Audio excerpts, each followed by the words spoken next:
Shalom friends, एक बार फिर से आप सभी का स्वागत है। आज मैं आपके लिए लेकर आई हूँ एक 1 ईयर बाइबल रीडिंग कैलेंडर। अगर आपका कोई बाइबल रीडिंग रूटीन नहीं है और आप कभी भी अपनी पूरी बाइबल कंप्लीट नहीं कर पाए हैं, तो ये वीडियो आपके लिए है। इसमें ओल्ड टेस्टमेंट और न्यू टेस्टमेंट के सभी चैप्टर्स को डे वाइज ऑर्गेनाइज किया गया है। डे 1 से लेकर डे 365 तक के सभी चैप्टर्स आपको यहाँ मिलेंगे। डे 365 पर आप अपनी पूरी बाइबल कंप्लीट कर पाएंगे, तो आप इसके द्वारा आशीषित हों। और अगर आपको ये वीडियो पसंद आती है तो आप अपने फैमिली और फ्रेंड्स से शेयर करें, और अगर आप चाहें तो आप सब्सक्राइब, लाइक और कमेंट भी करें और बेल आइकन को प्रेस करके नोटिफिकेशन ऑन करना ना भूलें। So praise the lord, shalom to everyone. Let's get started. Day 169, chapter number 7।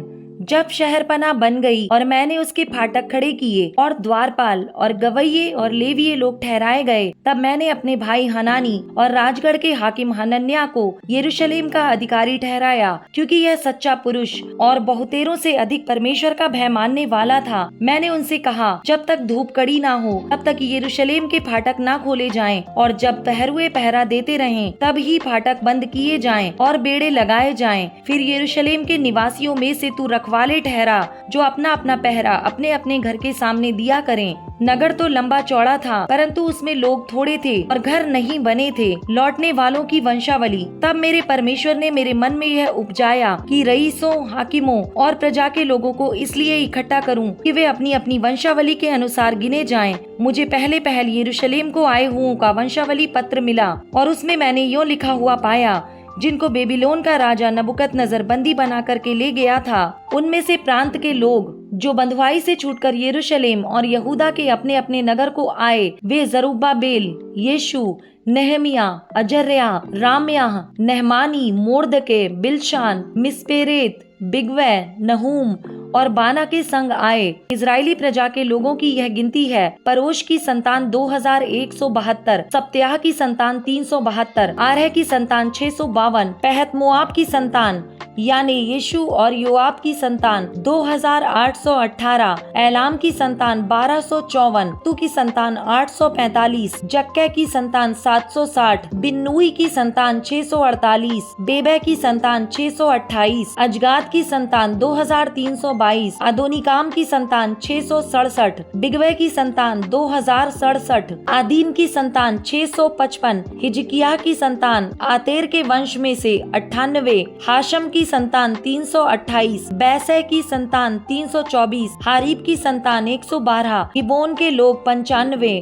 बैतलहम और नतोपा के मनुष्य 188, अनातोत के मनुष्य 128, बेत जमावत के मनुष्य 42, कृत्यारीम, कपीर और बेरोत के मनुष्य 743, रामा और गेबा के मनुष्य 621, मिकपास के मनुष्य 122, बेतेल और ए के मनुष्य 123, दूसरे नबो के मनुष्य 52, दूसरे एलाम की संतान 1254, हारीम की संतान 320, यरीहो के लोग 345, लोद, हादीद और ओनो के लोग 721, सना के लोग 3930। फिर याजक अर्थात यीशु के घराने में से यदायाह की संतान 973, इम्मेर की संतान 1052, पशहूर की संतान 1247, हारीम की संतान 1017। फिर लेविये ये थे, होदवा के वंश में से कदमिएल की संतान, यीशु की संतान 74। फिर गवैये ये थे, आसाप की संतान 148। फिर द्वारपाल ये थे, तल्लूम की संतान, आतेर की संतान, तलमोन की संतान, अकूब की संतान, हतीता की संतान और शोबह की संतान, जो सब मिलाकर 138 हुए। फिर नतीन अर्थात सीहा की संतान, हसूपा की संतान, तब्बाओत की संतान, केरोस की संतान, सिया की संतान, पादोन की संतान, लबाना की संतान, हगावा की संतान, शल्मै की संतान, हानान की संतान, गिद्देल की संतान, गहर की संतान, राया की संतान, रसीन की संतान, नकोदा की संतान, गज्जाम की संतान, उज्जा की संतान, पासेह की संतान, बेसै की संतान, मुनीम की संतान, नपूशस की संतान, बकबूक की संतान, हकूपा की संतान, हूरहर की संतान, बसलीत की संतान, महीदा की संतान, हर्षा की संतान, बरकोस की संतान, सीसरा की संतान, तेमह की संतान, नसीह की संतान और हतीपा की संतान। फिर सुलेमान के दासों की संतान, सोतह की संतान, सोपेरेत की संतान, परीदा की संतान, याला की संतान, दरकोन की संतान, गिद्देल की संतान, शप्त्याह की संतान, हतील की संतान, पोकेरेत सवायीम की संतान, आमोन की संतान, नतीन और सुलेमान के दासों की संतान मिलाकर 392 थे।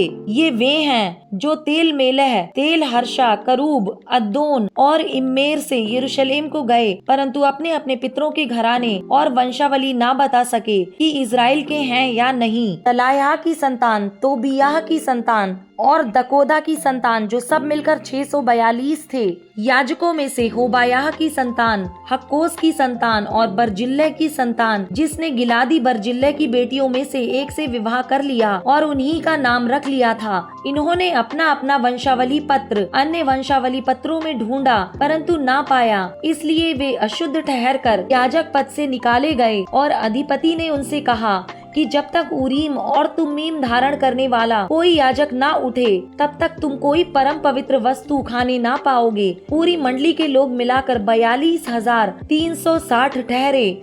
इनको छोड़ उनके 7,337 दास दासियां और 245 गाने वाले और गाने वालियां थीं। उनके घोड़े 736, खच्चर 245, ऊंट 435 और गधे 6,720 थे। पितरों के घरानों के कई एक मुख्य पुरुषों ने काम के लिए दान दिया। अधिपति ने तो चंदे में 1000 दरकमोन सोना, 50 कटोरे और 530 याजकों के अंगरखे दिए।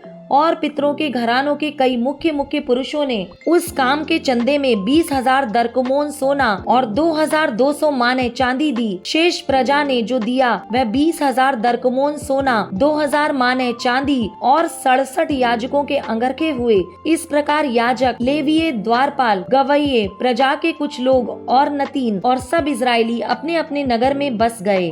चैप्टर नंबर 8, यहूदियों को व्यवस्था का सुनाया जाना। जब 7वां महीना निकट आया, उस समय सब इजरायली अपने अपने नगर में थे। तब उन सब लोगों ने एक मन होकर जल फाटक के सामने के चौक में इकट्ठे होकर एजरा शास्त्री से कहा कि मूसा की जो व्यवस्था यहोवा ने इजराइल को दी थी उसकी पुस्तक ले आ। तब एजरा याजक 7वें महीने के पहले दिन को क्या स्त्री क्या पुरुष जितने सुनकर समझ सकते थे उन सबों के सामने व्यवस्था को ले आया। वह उसकी बातें भोर से दोपहर तक उस चौक के सामने जो जल फाटक के सामने था, क्या स्त्री क्या पुरुष और सब समझने वालों को पढ़कर सुनाता रहा और लोग व्यवस्था की पुस्तक पर कान लगाए रहे। एजरा शास्त्री काट के एक मचान पर जो इसी काम के लिए बना था खड़ा हो गया और उसकी दाहिनी ओर मत्तियाह, अनायाह, उरियाह, हिलकिया और मासेयाह और बाईं ओर पदायाह, मिशाएल, मलिकिया, हाशूम, हशबद्दाना, जकर्याह और मशुल्लाम खड़े हुए।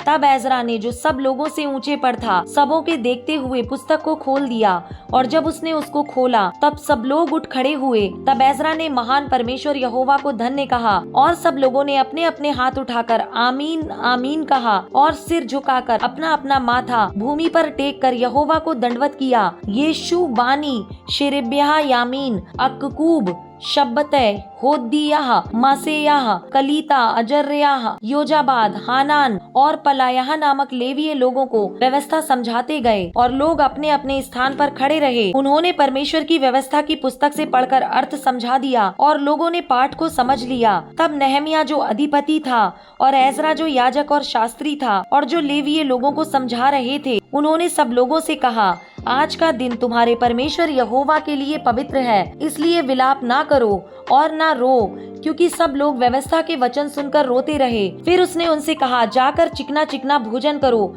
और मीठा मीठा रस पियो और जिनके लिए कुछ तैयार नहीं हुआ उनके पास भोजन सामग्री भेजो, क्योंकि आज का दिन हमारे प्रभु के लिए पवित्र है। और उदास मत रहो, क्योंकि यहोवा का आनंद तुम्हारा दृढ़ गढ़ है। यो लेवियों ने सब लोगों को यह कहकर चुप करा दिया, चुप रहो, क्योंकि आज का दिन पवित्र है, और उदास मत रहो। तब सब लोग खाने पीने, भोजन सामग्री भेजने और बड़ा आनंद मनाने को चले गए, क्योंकि जो वचन उनको समझाए गए थे उन्हें वे समझ गए थे। झोपड़ियों का पर्व। दूसरे दिन भी समस्त प्रजा के पितरों के घराने के मुख्य मुख्य पुरुष और याजक और लेवीय लोग एजरा शास्त्री के पास व्यवस्था के वचन ध्यान से सुनने के लिए इकट्ठे हुए। उन्हें व्यवस्था में यह लिखा हुआ मिला कि यहोवा ने मूसा के द्वारा यह आज्ञा दी थी कि इजरायली 7वें महीने के पर्व के समय झोपड़ियों में रहा करें, और अपने सब नगरों और यरूशलेम में यह सुनाया और प्रचार किया जाए, पहाड़ पर जाकर जैतून, तैल वृक्ष, मेहंदी, खजूर और घने घने वृक्षों की डालियां ले आकर झोपड़ियां बनाओ, जैसे कि लिखा है। अतः सब लोग बाहर जाकर डालियां ले आए और अपने अपने घर की छत पर और अपने अपने आंगनों में और परमेश्वर के भवन के आंगनों में और जल फाटक के चौक में और एप्रैम के फाटक के चौक में झोपड़ियां बना ली। वरन सब मंडली के लोग जितने बंधुआई से छूटकर लौट आए थे झोपड़ियां बनाकर उनमें रहे। नून के पुत्र यहोशू के दिनों से लेकर उस दिन तक इजरायलियों ने ऐसा नहीं किया था। उस समय बहुत बड़ा आनंद हुआ। फिर पहले दिन से अंतिम दिन तक एजरा ने प्रतिदिन परमेश्वर की व्यवस्था की पुस्तक में से पढ़ पढ़ कर सुनाया। यूं वे 7 दिन तक पर्व को मानते रहे और 8वें दिन नियम के अनुसार महासभा हुई। Acts chapter number 3। लंगड़े भिखारी का चंगा होना।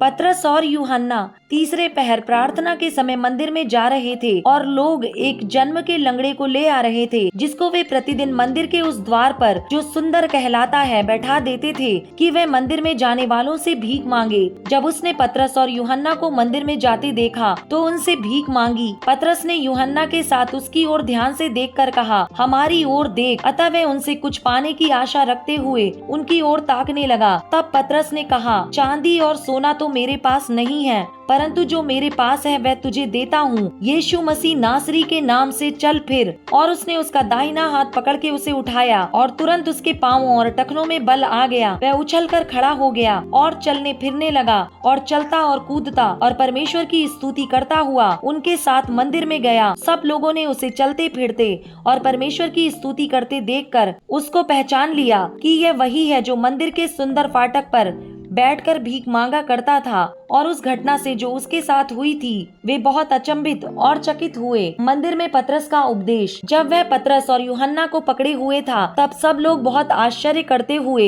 उस ओसारे में जो सुलेमान का कहलाता है उनके पास दौड़े आए। यह देखकर पतरस ने लोगों से कहा, हे इजराइलियों, तुम इस मनुष्य पर क्यों आश्चर्य करते हो और हमारी ओर क्यों इस प्रकार देख रहे हो कि मानो हम ही ने अपनी सामर्थ या भक्ति से इसे चलने फिरने योग्य बना दिया। अब्राहम और इसहाक और याकूब के परमेश्वर हमारे बाप दादों के परमेश्वर ने अपने सेवक यीशु की महिमा जिसे तुमने पकड़वा दिया, और जब पिलातुस ने उसे छोड़ देने का विचार किया तब तुमने उसके सामने उसका इनकार किया।